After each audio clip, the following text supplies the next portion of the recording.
Hey, good evening. Cindy Baker here, ADHD productivity coach. And I don't know about you, but I live in Memphis, Tennessee area, and we are hitting record lows. It's like it was 11 degrees in the middle of the day today. And this is the deep south, so that's very unusual. And we had 4.5 inches of snow. So, yeah. So it would be great if my power stayed on and none of the pipes freeze. That would be great. So hopefully you are safe and dry and warm where you are and healthy.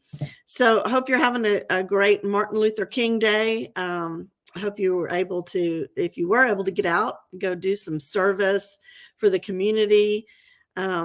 We got a great topic tonight. And so if you're watching live, if you could say hi in the chat, let me know where you're tuning in from. I'm going to do a little tech check here, make sure that I'm streaming in at least one of the places I'm supposed to be. So whatever platform you're watching this on, if you could say hi, there I am. Okay. So hopefully you can see and hear me. And if you're watching the replay, let me know that as well.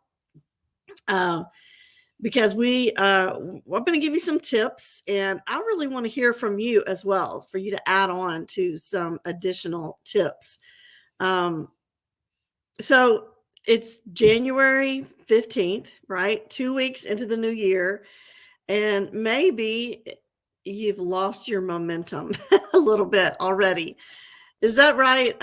So if you had good intentions, maybe you did the whole New Year resolution thing. I just want to tell you, it's okay. You're not alone. There was one study that said only 8% of people kept their New Year goals. So the odds are especially stacked against people with ADHD. So if you're one of the millions of US adults living with ADHD, then you are probably no stranger to feeling frustrated with your organizational habits. Maybe feeling super disorganized and overwhelmed sometimes, maybe even all the time. And there's some reasons for that, some actual scientific reasons. ADHD brings weak executive function skills in our brain, and those are the very skills that allow us to stick to a routine or to achieve a goal by planning ahead, exercising self-control, and maintaining and regaining focus, even when we get interrupted or distracted. And also, the ADHD brain loves novelty. So when something's not new and exciting anymore, then we tend to veer off course. Most goals take a while to achieve. They're not overnight. And so that rush of dopamine people get from a new routine, it kind of wears off pretty quickly. And the goal is a slow work in progress. So losing that momentum is not something that we want, but it is very common. And right now, midway through January, it's a great time to renew your resolve while it's still the first month of the year. And so I would encourage you to take very small steps. Hopefully, some people say you have to have 3 goals in every area of your life. And I would say maybe you have too many goals. Just focus on 1 or 2, no more than 5 things total for the year, or maybe set goals for the quarter and do in each quarter, revisit it. Some people just pick a word of the year or a theme. But I want you to take small steps, visualize success. Think about how your life would improve if you kept your resolution. What would you be able to do that you wouldn't do otherwise? And forget, I know ADHD people tend to be all or nothing, right? In our thinking. And I would just encourage you to not have really harsh restrictions because they almost never work. Start by making one small adjustment that's going to push you toward your goal and pave the way for more changes. Because once you get some successes under your belt, you start to feel a little momentum, right? So anticipate interruptions that are going to interfere with your routine, and then do what you can to eliminate them ahead of time.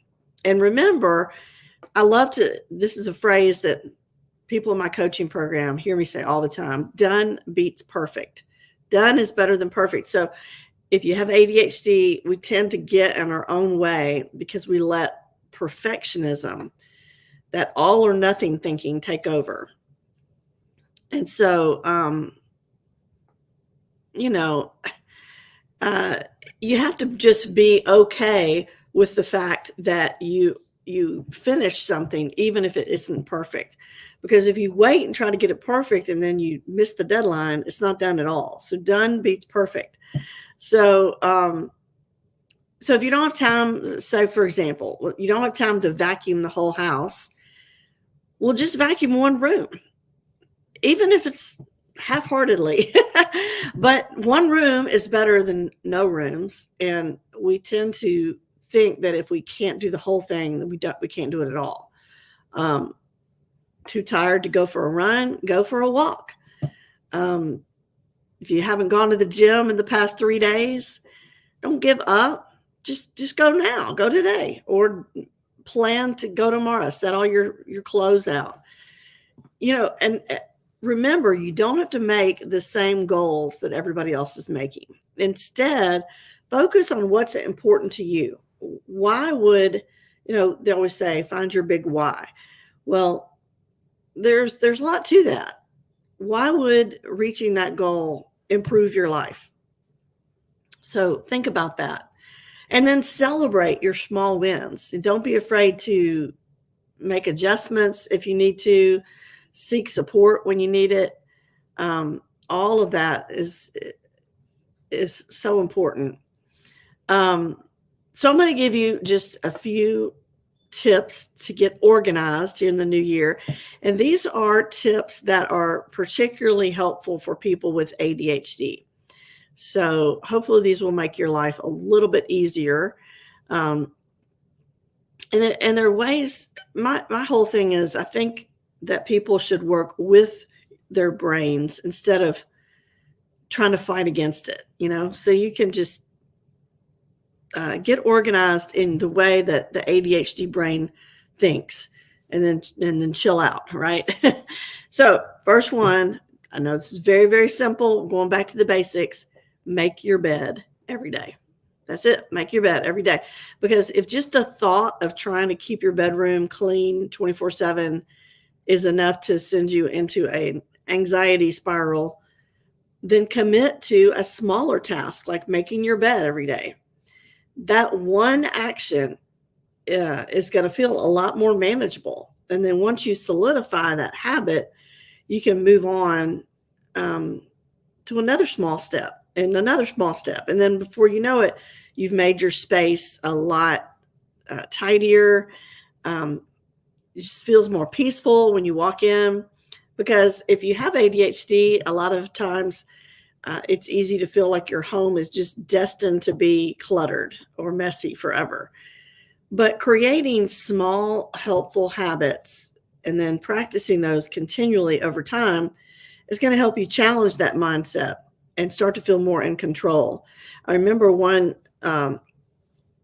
lady in my coaching program early on, she said, I just thought I was going to be a clutter person forever. And she was just so grateful that she learned how to get on top of that. And that she wasn't a clutter person after all. She just didn't have good habits. So before you know it, you're going to have the little mini cleaning routine going on. And don't stress about it. If you fall out of the practice every once in a while, just try to focus on that one small thing. And when you're thinking of organizational tasks or things that you need to do to get organized this in the new year, a lot of times it's helpful to break up the big things into small chunks. Our brains tend to be reactive, and they don't want to initiate tasks very often. They struggle to activate. So breaking down your big to-do things into smaller steps, it makes it easier to get started. It's much easier to get started on a very small, easier thing than it is to tackle a big project. And it helps, decrease that overwhelm, because people with ADHD tend to get overwhelmed. Um, so rather than, let's say you want to organize your inbox at work, and rather than going through all 800 of your unread emails and sorting them into appropriate folders, just start with the first 50 or whatever number feels doable. And then give yourself permission to stop after that and come back to it the next day so you don't feel overwhelmed. Hopefully you won't get 50 more overnight.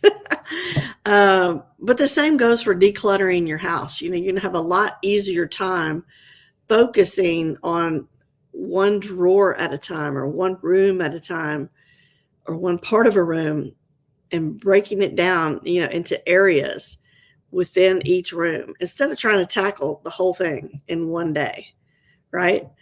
So let me stop there and see if there's any comments. Again, if you're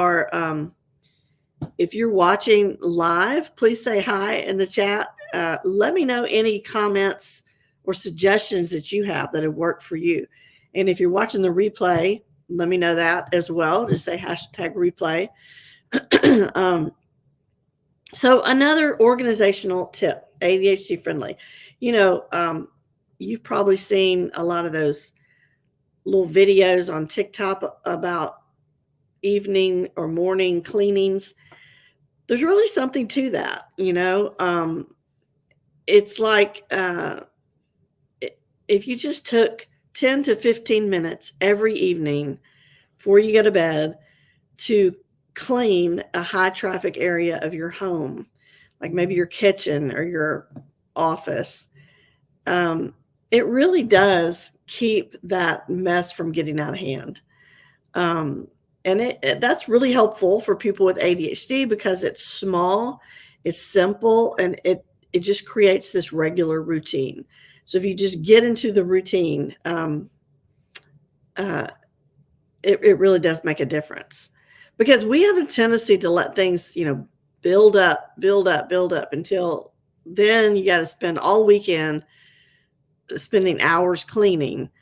Whereas if you just kept it a little bit cleaner each day, it wouldn't be so overwhelming. So give yourself a time limit. And once that time limit's up, you can move on. You don't have, it, again, doesn't have to be perfect, right? Otherwise, if you don't stop at the end of 15 minutes, it's going to feel like this never-ending chore. So just get into the habit of every evening, 10 to 15 minutes.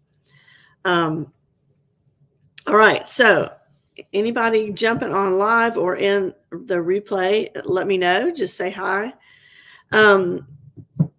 Now, another tip, this has really helped me, is to find a permanent home for the things that you tend to lose.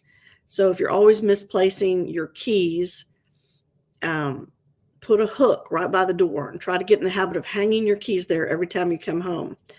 I actually have it's like a little decorative coffee mug, and it sits on the counter right by the coffee maker, and that's where I put my keys. You would think, well, why wouldn't you put them in your purse? But I'm telling you, they get lost, because I didn't always put them in my purse. But for some reason, I have stuck to that habit of putting them in the coffee mug.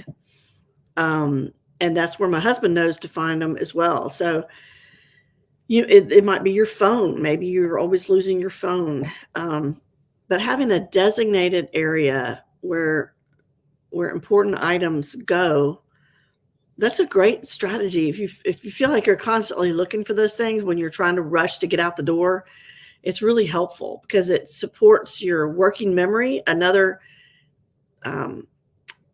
struggle with ADHD is that we have poor working memory. And so we have trouble holding information in our head and using it to solve problems later. Some people with ADHD really struggle with that. So if you have a permanent home for your important things, then you're not going to have to waste all this brain power remembering where you left them. Um, Another tip that I read about, and I have not used this, but I think it's a great idea, and that's to buy a basket for clean clothes that you need to put away. So let's say you try on clothes, and then you change out of them, or maybe you wore them once, you threw them on the bed. Um, this is a great idea for you because it's tempting to just toss the clean clothes in the dirty laundry hamper, even if they don't need to be cleaned, and move on with your life, or you procrastinate putting them away forever. And they're piling up on a shelf in your closet or on the bed. So it just helps get things off the floor, off the bed, even though you haven't completely put them away. It does provide kind of an interim organizational thing. So 2 baskets, one for dirty clothes and one for clean clothes that you need to put away. And that way, your bedroom feels more organized. And remember, you've made your bed every day too, right? It's hard to make your bed if you have laundry all over it. So you're going to feel more organized, even if you don't have time to hang your clothes back up until later. It helps because visual clutter, is really distracting if you have ADHD, and you may not even realize how much it's distracting you.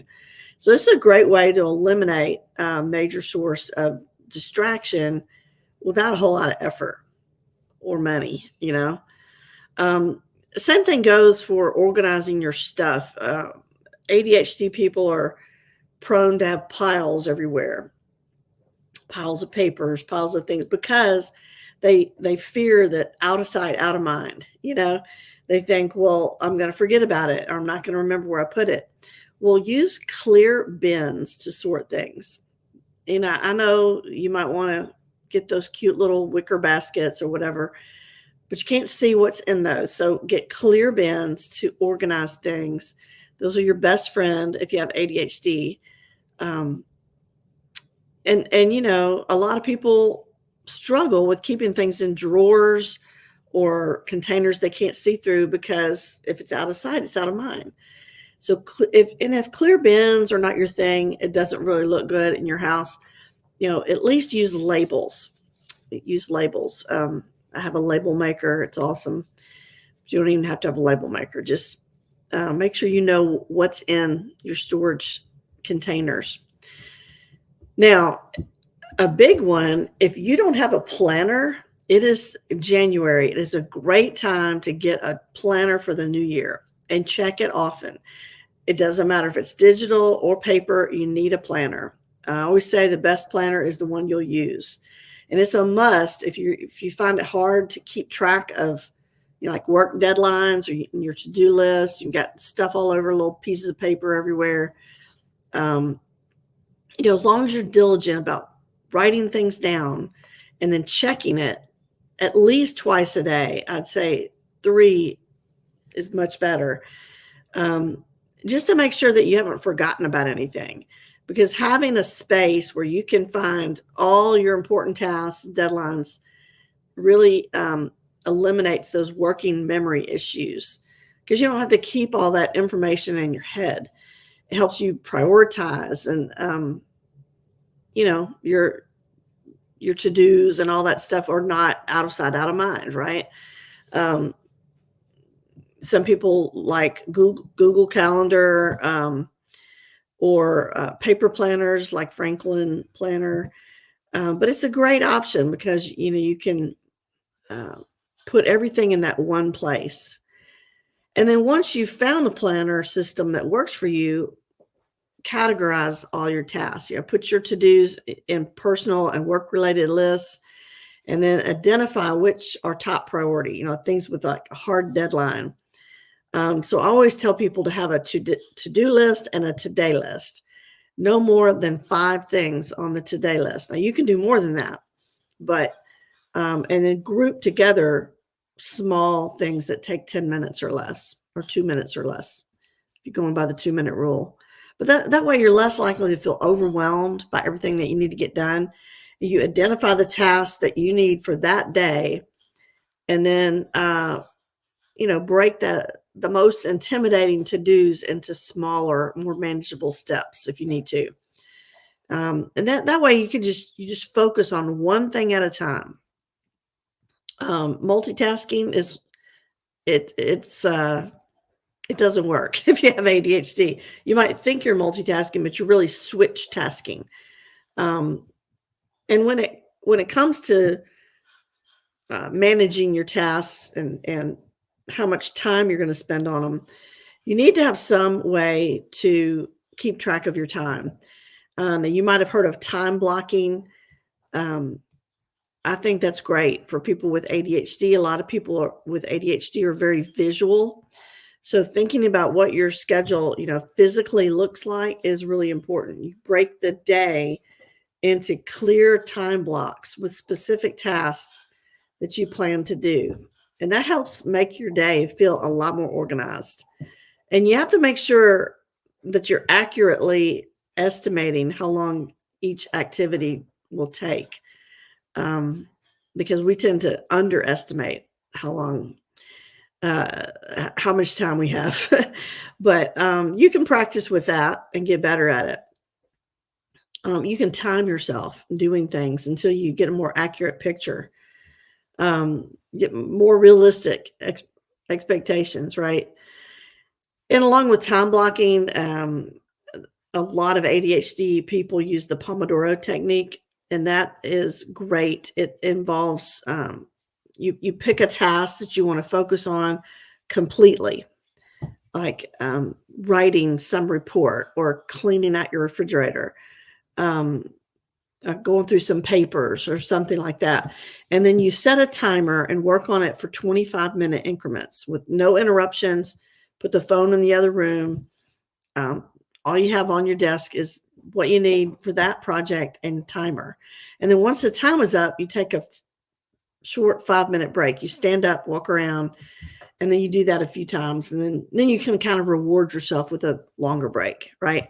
Um, and we go into a kind of a deep dive with that in my coaching program.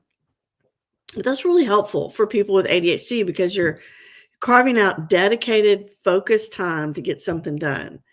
In this case, some sort of organizational task. Um, and so, if you think you're going to have trouble getting back on track, set a timer for your break as well. Um, you know, getting motivated to get started is helpful if you have support, and that's one of the things that's so great about my group coaching program is just the accountability and the camaraderie and the support of the members, who are all kind of growing together. And so having a partner or a friend or a coaching group, is really important. You know, you could even get a buddy to sit with you while you organize, and remind you of your goal. Um, we just met in my coaching group last night, and everyone stated their intentions for the week, and we're going to hold each other accountable for getting those tasks done. So people with ADHD get distracted really easily and they forget about the projects that they start. And that leads to a lot of wasted time, a lot of incomplete tasks. But if you have support, um, it really does keep you focused. So um, you have to pick the right support for you, whether it's a therapist, a friend, ADHD coach. I do one-on-one coaching and I have a group coaching program. So if that's something that you're interested in finding out more about, I'd love to sit down with you on Zoom. Um, I'm off all day tomorrow because everything got canceled because of the bad weather that we're having here. So just let me know in the comments if you want to meet. I'll tell you all about my coaching program. But that's a great way to be held accountable. It's called the Ultimate ADHD Success Blueprint. So there's a lot more tips that I could share with you, but those are some ADHD friendly ones. Um, Let me see what some of your comments are. So we got, all right. Hi, Jazz. Um, she said, replay the other YouTubers' videos. All right. Well, I'm glad that I'm easy to listen to. I have almost 20 years now of being an educator. So I'm used to kind of breaking things down into very simple steps that middle schoolers can understand. And I find that that's really what adults want as well. So very happy. Um, Jazz says she wants to join my Facebook community. Um, yeah, so I'll give you that. I can't type it off the top of my head, but I'll get that link, copy it, and put it in here for you for sure. So if you are watching the replay, please make some comments. Let me know that you're watching. And if you have any tips or any comments or questions, put those in there as well. So I hope that you had a great Martin Luther King Day. I'm in Memphis. That's where he was assassinated, and the Lorraine Motel has been made into the Civil Rights Museum. So if you've ever in this city, that's a great place to visit. It's a lot of history. So I hope you have a great week, and I will see you next time. Bye.